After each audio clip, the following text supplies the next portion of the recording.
Jack Duffin tweets this out, and it's a comparison between what the average for a third-round rookie wide receiver is for the last 5 years and what David Bell did as a rookie.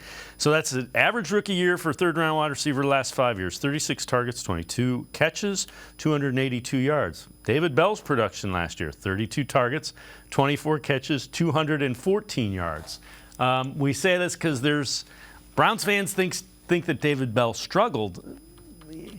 The other thing I would warn is Cedric Tillman is a third-round wide receiver. So the production that you see there, that you saw from David Bell, is typical for where he was drafted, and you shouldn't expect a whole lot more than that from Cedric Tillman, who was a third-round pick.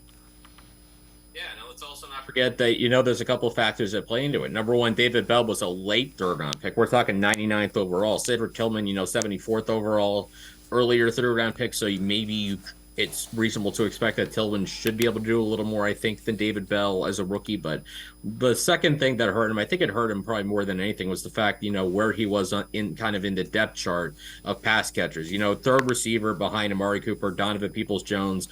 And if you want to throw David Njoku into that discussion as well, then suddenly you become the fourth target in that receiver in that pass catching group.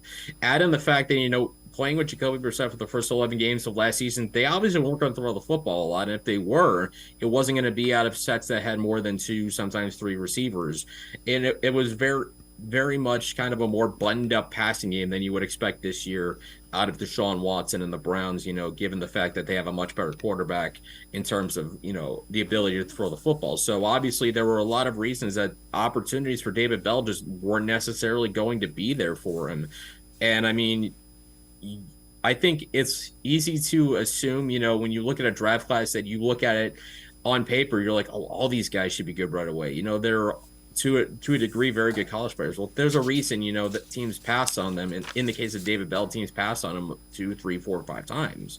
And, that doesn't make him a bad player, it just makes him, a player that needs to grow into the NFL more than others. They don't have the dynamic athleticism to really blend in more easily than, those top 5 or top 10 picks or whatever. Those are guys that need to learn the game more and understand the nuance before they can really contribute at a high level.